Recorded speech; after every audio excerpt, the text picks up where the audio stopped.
abarundi muri ibi baduhaye biremereye nukumva ko icuwundi ushaka kugigumamwo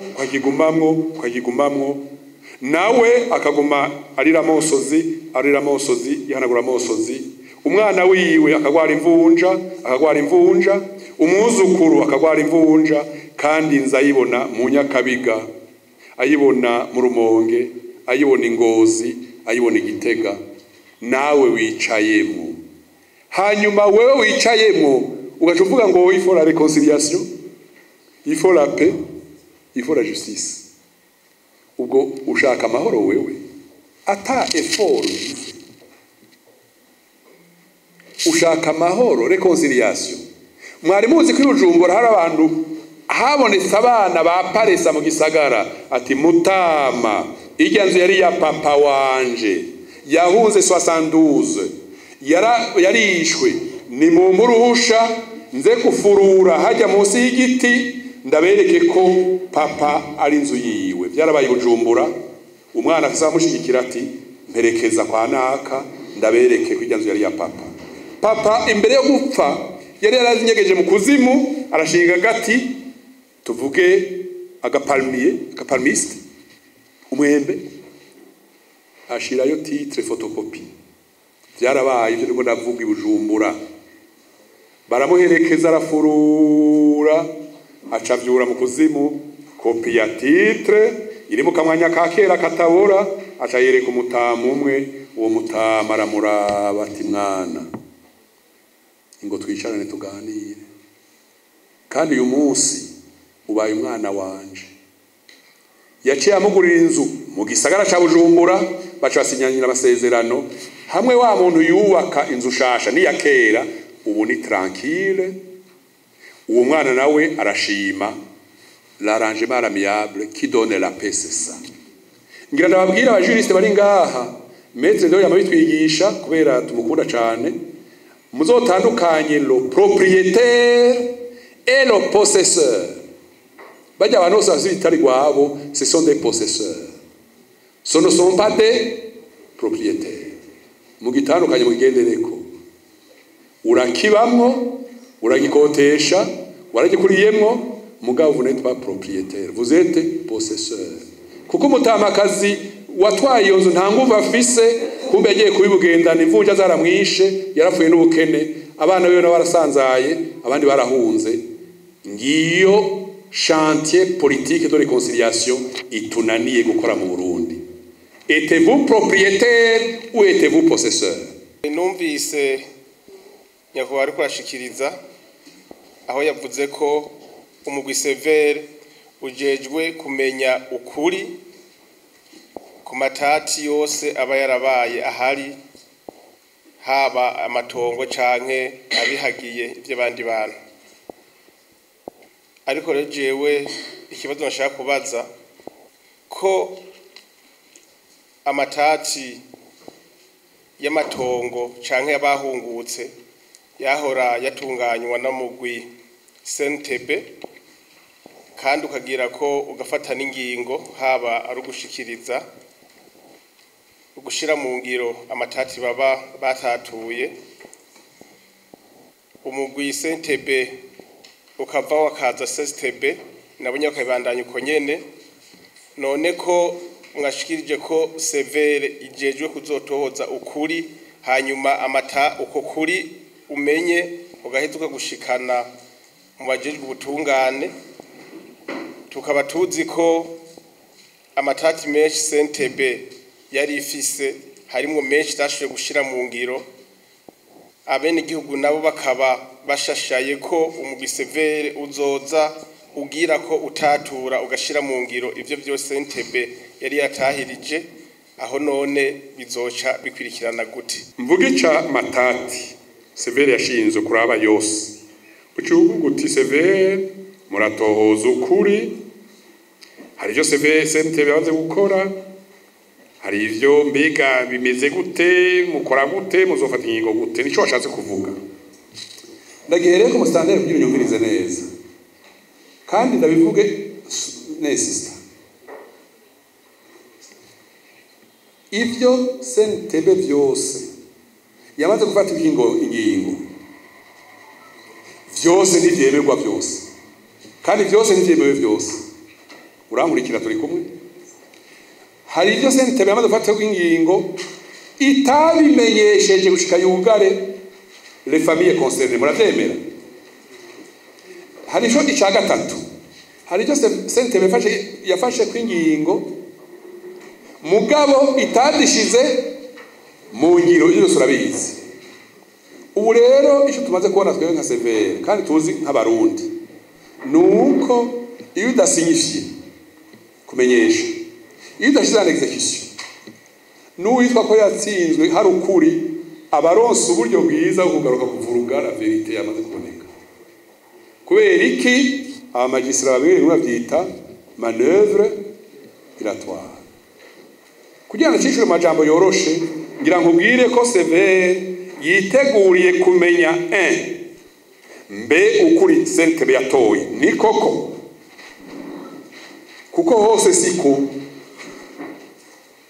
siko hanyuma 2 aho kuri sentebe yatoye natwe tuguguye ko ari uko nyene on décide on prend la décision et on avance mugabo dukorere kuri 2 aspects A na B ivyafashwe k'ingingo byose c'est pas sur base y'ukuri muga kubaye ukuri natwe tuce dukonfirma na mata avyaye amavuta dossier CNTB dans les mains de la sévère aujourd'hui nivyo bajije ushuje abo kavugizo abanyegeza ukuri ucuvuga ijya ka militaire nimva kwashize kuvuga gikuzi ico kintu kirajyanye muri sévère et c'est twokiga n'ingoga ico kintu kiriho muri sévère Nicola hanyuma twebwe nk'ubu ndiko ndashishura novuga nti uraduteye alerte tucinjiremwo tucige habe dialogue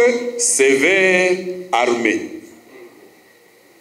niko kibona ni sévère dialogue sévère armée aho twarungitse ino tucinjiremo gutyo kandi muri armée ikintu gitomoye baradidinganya rimwe bakadidinganya kabiri ngubwa gatatu hari ikintu gisohoka kindi kora kibona dialogue sévère armée ico gikuzi kiravugwa kandi twacumvise tukiri muri yama excavation kurondera ibinogo twacumviye harya nyene ubu rero caje muri sévère kwera ubasha twaburonse bwo kwiga ivyo bibazo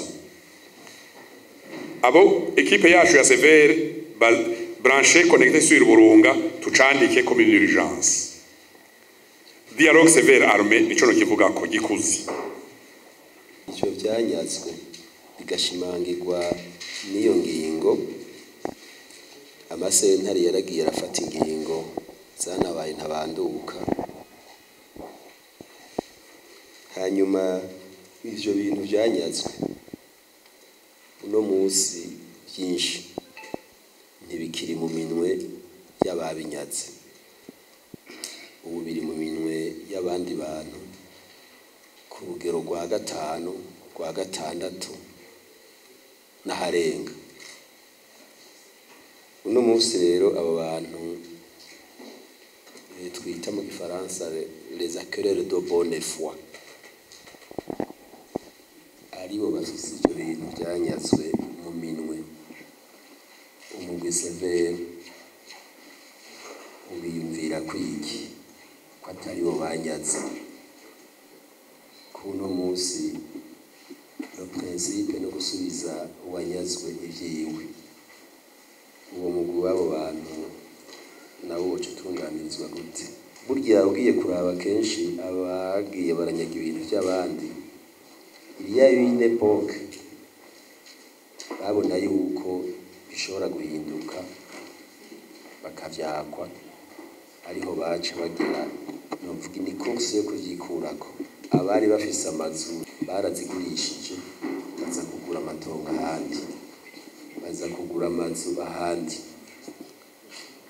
pourquoi ne pas les atteindre dans le patrimoine bafise ubu kw'iyo miryango bizwi sévère itoye ko umuntu yanyazwe itongo na leta sévère afata ingingo abakomiseri turi kumwe sévère ibonye ko itongo ryanyazwe na leta mu mavwa atariyo mu maforma atariyo severe afata ingingo nico badutumye nitutafata ingingo mieux vaut céder la place aux autres qui prennent les décisions. Mugani severe alors ntiyadusumije gusa la loi yadutumye no kufata no kuvuga verite sur amatongo y'abantu bibye leta nimurondera essence imwe gusa amatongo yihagiwe n'abantu yara ya leta hakaboneka la verite asubira muri leta amatongo y'abantu leta yatwaye habonetse la verite turafata ngingo kugira ngo uwo muryango uronke quelque chose. Nico gituma muri Rwanda namye mvuga amajambo atatu canke restitution aho bishoboka, compensation aho bishoboka, irindi ni iki reparation. Hajya hubase ministère des finances y'ubu hoba ari haso wawe so wawe hasubira twohamuha severe novuga nti yotori yo verite mugeja building ni ya leta bayita infrastructure publique ico severe yosaba niko niyumvira ndiko ndavuga je nyene yo kurondesho bita compensation mugeja building kuyironka ni haramu abarongo ya mashengero panekoti uwo Simoni wavuze kuri panekoti ndababazwa no panekoti afite ingorane na eglise yiwe hanyuma hakabura arrangement aramiyabe birabaje cyane kandi mwigisha urukundo n'imbabazi no gusabana ikigongwe no kubaha Imana no kubaha birababaje twebwe nka severe twifuza yuko twoza hari iwanyu dusanga abarongo ishengero panekoti nawe umuryango mwatoye arrangement aramiyabe. J'insiste sur le dialogue entre votre famille na église urimwo kugira habonekemo solution. Kandi iyo solution mwicaranye une semaine 2 3 mwuguru imitima yoba yabonetse. Maître sivyo? Muga nimutuzanire inkuru z'abagore bagwanye n'abagabo mwijoro siho twari turi. Mwene wabo agwana na murumunawe iyo ni arrangement aramiyabe au niveau de la famille. Muga byose bibonaniranye severe ndabasabe mwitegure ivyabananiye muri église ukaba nawe ufise responsabilité muri église ukabisa abarongo église au niveau national nimwicarane nimwakizana muri severe kizotembera gitembere usange mu batunaniza nimwebwe nyene kubera mwigisha ivyo mutembera n'ivyo mudakora. Panekoti ikarana mbere iki ndagusabe ntuzokizane muri severe tugiye kwinjira amajugement non signifié non exécuté turabera verite irimo mu byo twihaye muri analyse twagize mu miseze twafaze ko byoja muri priorité bikaje imbere non signifié non exécuté hanyuma byavance gusumba ibindi.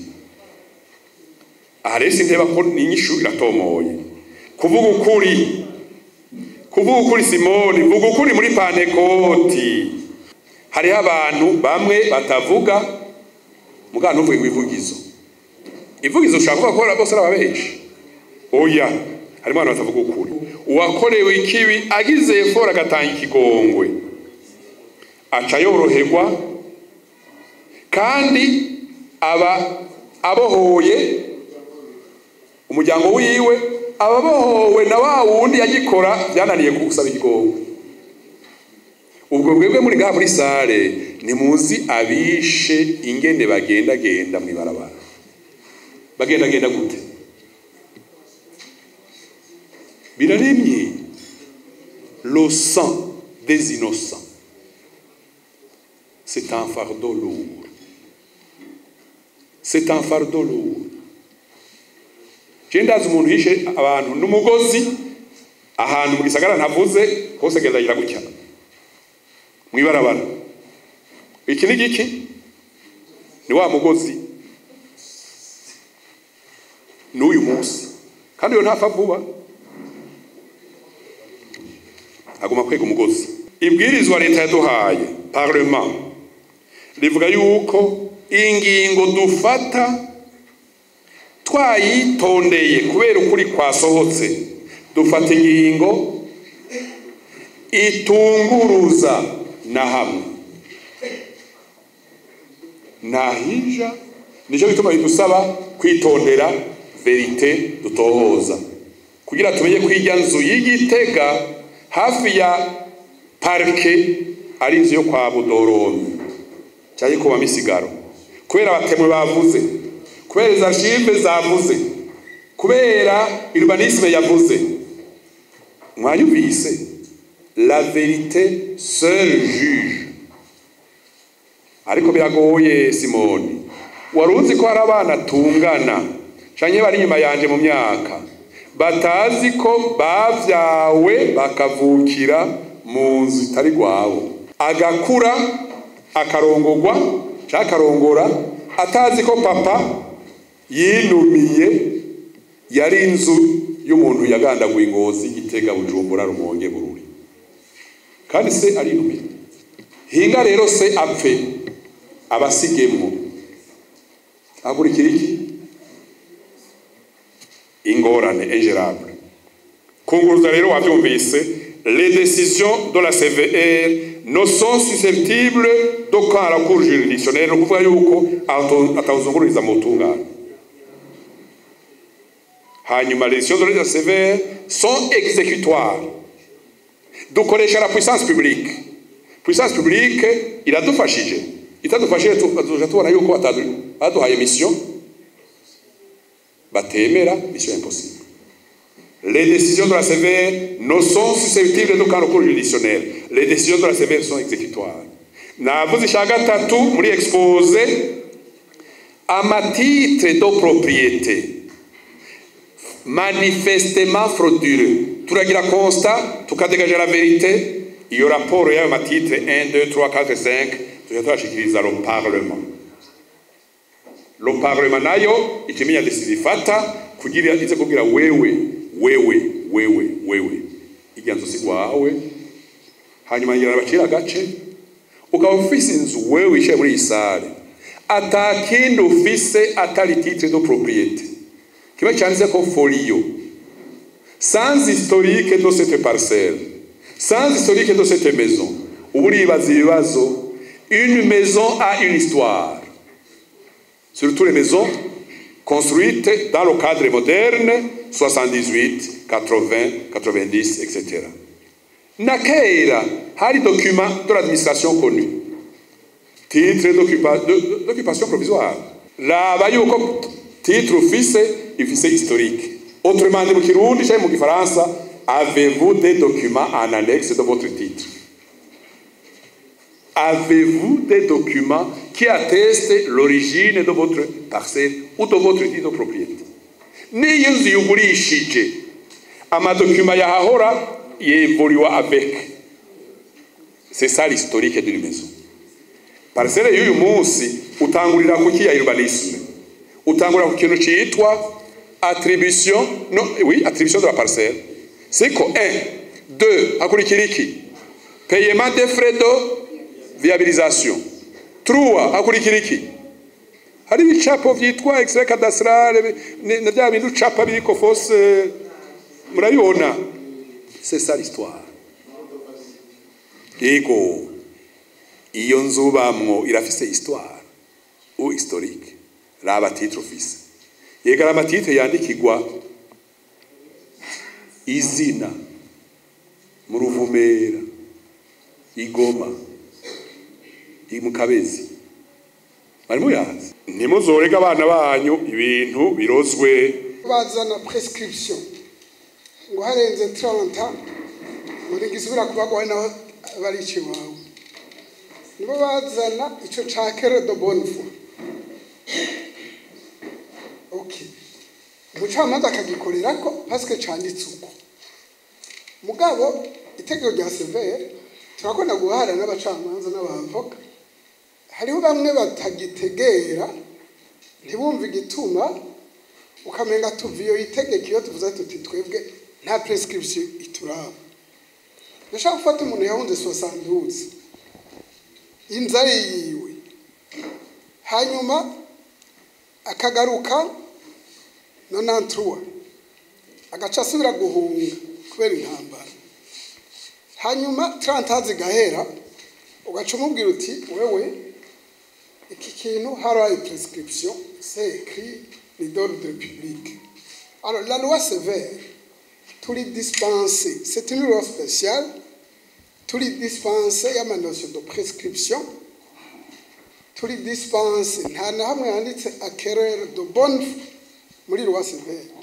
Ibyo byanditse muri code foncier, iyo code foncier ariyo ya bloka amasenta ari gushaka gusubiza ico kintu. Ndaguhe nk'akarorero. Perezida yabivuze aha mu Burundi ni hato. Jewe nigeze guha akarorero madame wanje. Inzu tubamo hamwe bonyica bagaca bayihala uvoisin. Le voisin kamenya yuko no yari yiwanje. Hanyuma le voisin agaca nawe ayigurisha n'uwundi mu voisin. N'uwundi mu voisin. La querelle de bonne foi.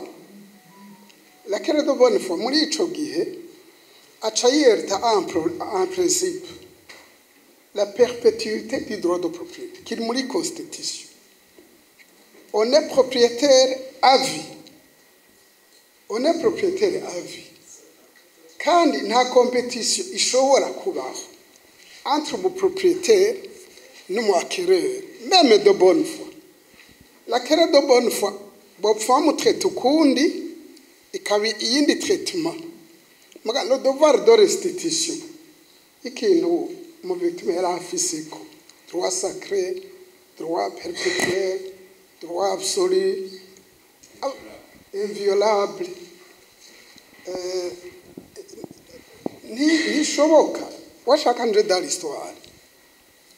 Mustanteri dufate ko ya participa muri yo macrime akica umuntu agaca yiyatribiwe iyo nzu nawe ugaca uyigurira mustanteri utazi l'histoire de la maison. Nimwe yakubwira president ati wowe ufise rujya rutitre nimwe rwanditse ko kijya bagendana urashaka kubona na titre iri déconnecté de la réalité kubera ari inzu utubatse uwayubatse agaca seruka bakubajije ukerekana titre muga uwayubatse agaca seruka ati yari yiwanje n'intoze nizi me igikunda kugora rero subire muga ntampeze. Encore une fois justice classique ikiyigora les gars principe ça n'a preuve, pas de preuve, pas de droit. Hari naho usanga uwo yamutwaye iyo nzu ari we yaciye afata parce que yahunze afeza disparaître toutes les preuves. Ugacuguma ayerera umutuma preuve wewe uri justice. Il n'est pas capable d'en avoir. Muga la sévère ntiri obligé yuko umuntu abuze preuve aca genda. Turazimuronderera. Turashobora no kuyituma uwo nyene. Alors que muri droit biragoye classique, preuve izana le demandeur. Muga muri ntuze muri sévère quelque part yakubwiye ntiturabajije. On se met aussi à la place de la victime tukamufasha tukamwapuya. Nico nagomba kuvuga rero iyo chanson ngo les acquéreurs de bonne foi. Il faut faire attention aussi uri kuragura ikintu. Uri kuragura ikintu. Ntushobora kugura ikintu utabanje kura muri titre foncier nawe yagiko. Uko kipinzo y'uwundi. Bon en revanche la sévère aussi yababwiye irafise mission de réconciliation. Irafise mission de réconciliation. Abantu bumvikanye bakumvikana sévère ni bloquer le processus de réconciliation de pardon. Mugabo ikintu kiri sacré nta muntu ariko arasaba ikintu ciwe ari iciwe uvuga ngo kirimo acquéreur de bonne foi wegenda afite bico bigarukana intambara.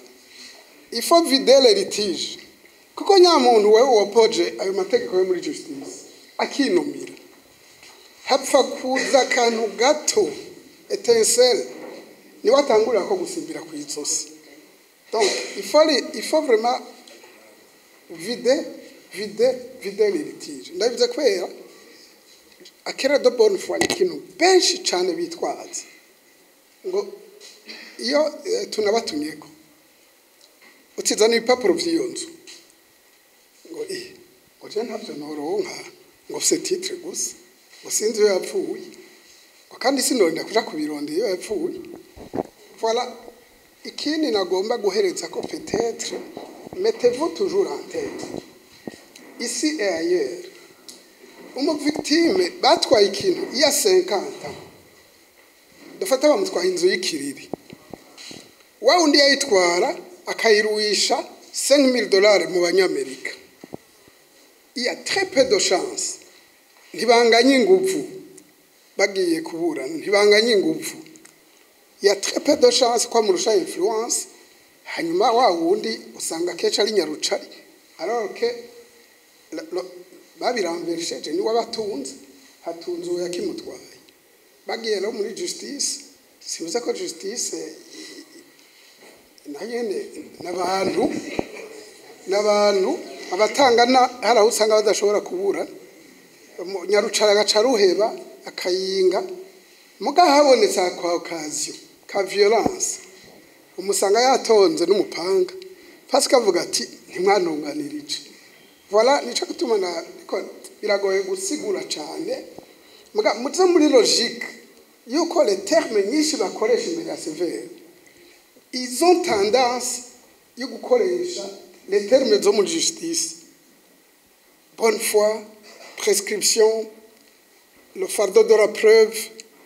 Twebwe tubikoresheje nta mu victime n'umwe yasubiza ikintu. Voilà, nagerageje kusigura c'est un itegeko rya sévère ni abacamanza barisomye babona umenga ni bizarre anticonstitutionnel mugabo rije kuresolve ibibazo vyamaze des années bidahera en faveur des victimes. La loi sévère, c'est une loi spéciale.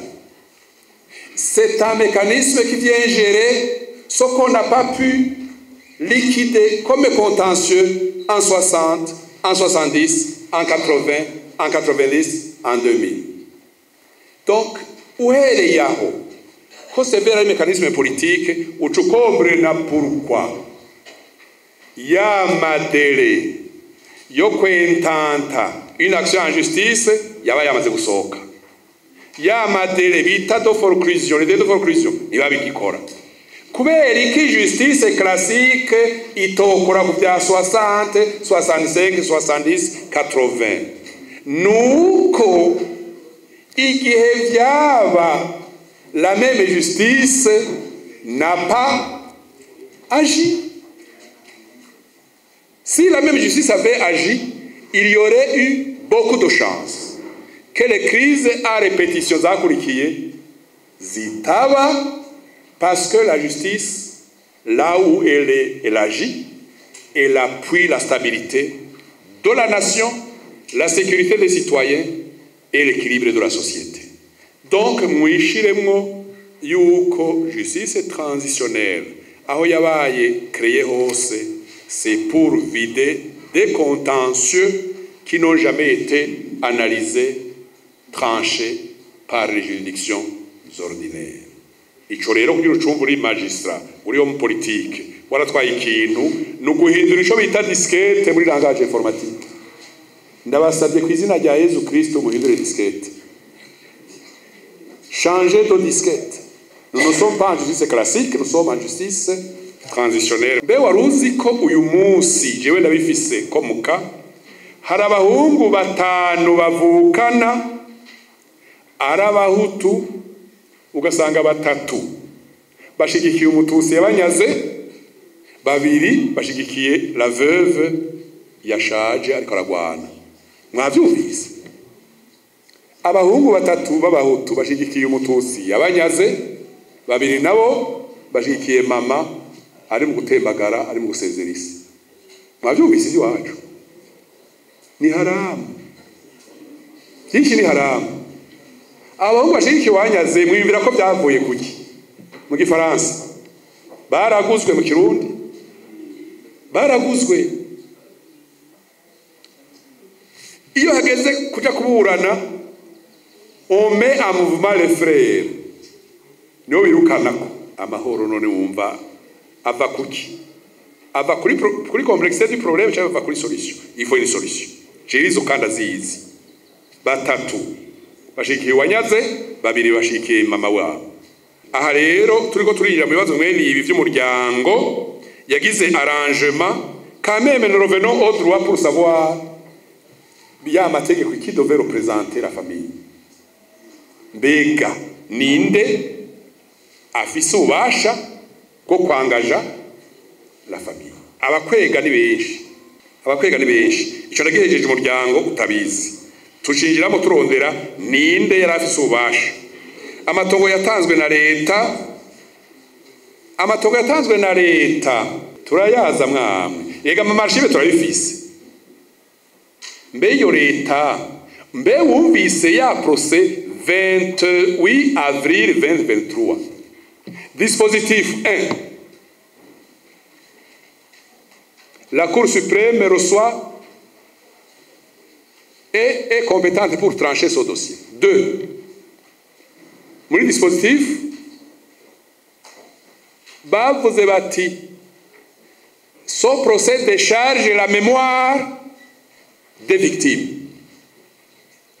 3. Les jugements des conseils de guerre de mai 72 sont annulés et cassés, y compris les effets. L'État doit amategeko akomeye. Yaduhaye la loi, il doit un jugement 28 avril 2023. Erega naje makamyo yatanzwe na leta. Hari yo leta zoyibaza. Mwabonye makamyo barumse ugisoda. Iga ni mu ndabe.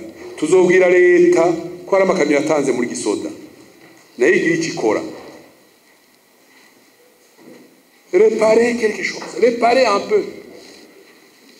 Ni birebire ariko numve ko dushigiwe n'inzego zaduhaye ibwirizwa mutambara kizuka ingufu nyinshi ibi ni byabaye ibi byose turabizi aya mashengero yose yitwa ngo Panekoti kuva Rumonge kuja Nyanza Lake hose hari binogo hose nka hose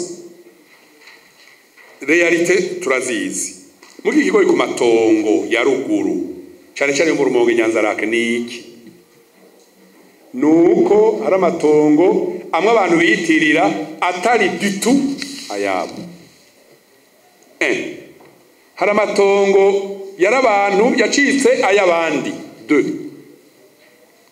3 hari amatongo y'abantu bazwi yabaye morcelé hagazira agapande kamwe au profit de la famille qui a fui et une grande partie qui a été morcelée par d'autres nouveaux occupants. Je me rappelle akorino. Donc réalité complexe de Rumonge Nyanza Lake ibigazi imyumbati ni yindi itandukanye n'amazu mu gisagara Ngozi Bujumbura Gitega Bururi amazu aroroshe kujera gusumba amatongo barimamo. Jewe nkikora ku radio jewe abasoda bose narinzi abasoda bose nzi bakora Bujumbura Ingozi Imuyinga abo nzi narinzi twagendana capitaine commandant major barafise igazi mu Rumonge bari bafise igazi mu Rumonge mugabo mu bwenge budasanzwe bararoneye n'abayikura ko nta numwe afise ikigazi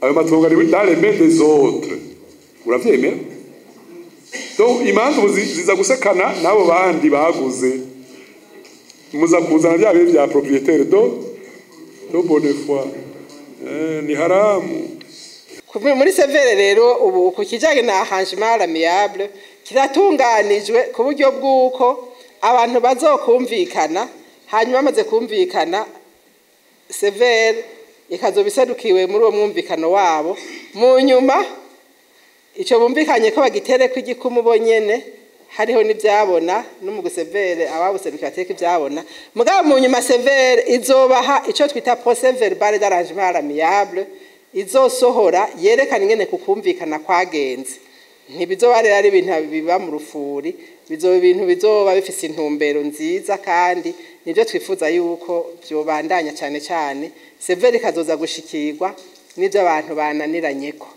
hama ku kijanye na prescription ngo abagize bagenda bakivuze ko mugabo no mu mategeko yarasanzwe un possesseur ne prescrit jamais parce que la possession est toujours précaire tandis que la propriété est perpétuelle yababwiye le droit de propriété ni perpétuel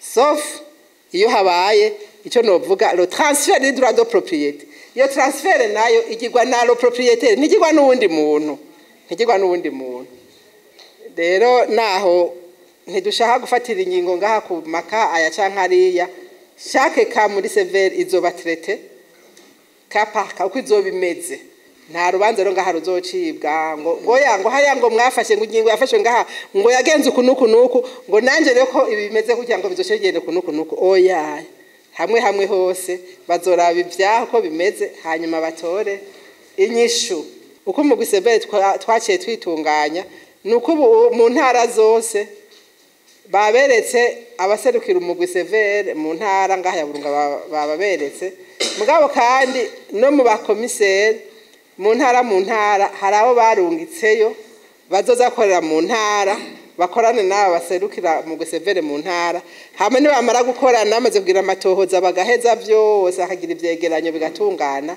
bazoheca bace bazana nkuko yabibabwiye ingingo yanyu muzofatirwa muri plénière no kuvuga abakomiseri 13 aho rero kubwira abantu yuko uzokwihenda ngo ngiye gutanga igiturire azoba ari karata umwanya ni waronka ugashobora gushikira bajyana 13 umwe wese ukaronka icyo umubwira uzobura umuboss numva rero nikugira ngo tubabwiye tuti ntagire uwirirwa aratumwanya icya kabiri nuko byukuri uyu munsi izi nzu zagiye ziravanga canke zisubira muri baya canke aya matongo abantu baze barumviriza umugusevere wasohoye itangazo ku radio uravuga neza ati abantu nibahagarike kuza baragura ibintu batabanje gutohoza neza iryo tangazo ryarasohotse mugabo kuva iyo tangazo risohotse ahubwo abantu bashe bihutira kugurisha abantu nabo bafa kuza baragura bataravye badakurikije impanuro ziri muri iryo tangazo nico gituma rero administration nifata ibintu mu minwe abantu bito ko bariko baragura by'ukuri mubanze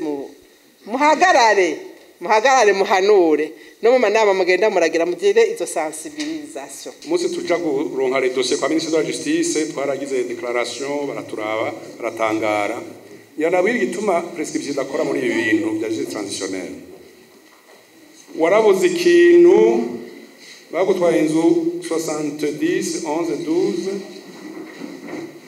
micombera gahamagara ngo agahengwe kabonetse en 74 ugataha le même jour bakarara bakwisha byarabaye 74 15 16 impore yabonetse le même jour ugataha iyo ni 74 ugasura ugapima gutaha 79 kubakuze bari ngaha haje abakaguma kadasanzwe kuri kaminuza y'u Burundi niho bandi bantunganye bahunga mu Rwanda ugasubira ugapima gutaha 87 ucaza ntega narangana ugasubira ugapima gutaha 90 ucaza attaque du Paris Pehutu ugasubira gutaha ngo ndaza yatowe ngo nuwi wacu bagaca bamumira iyo prescription rero kwa magistrat de carrière muyumve nikora muri mécanisme politique yitwa sévère kuko umwanya wo kwentervena wabaye umwanya d'insécurité et d'instabilité et dans le pays et pour les individus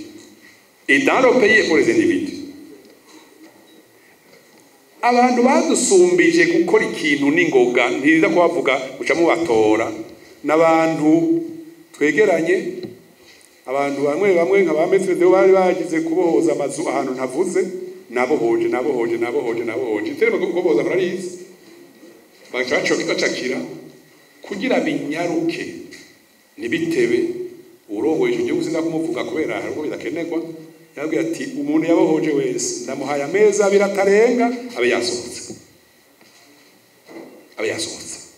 Chinda Zurori kazi Bujumbura yari yabohoje ikigali yaciye ataha. Donc quand il faut gérer un contentieux pareil, il faut le faire vite. Quand le temps passe, vous êtes débordé par les nouvelles crises, les nouvelles spoliations et les nouvelles injustices. Donc, justice classique n'est jamais égale et ne sera jamais égale à la justice transitionnelle. Nico gituma la loi ivuga ingene umugwi ukora.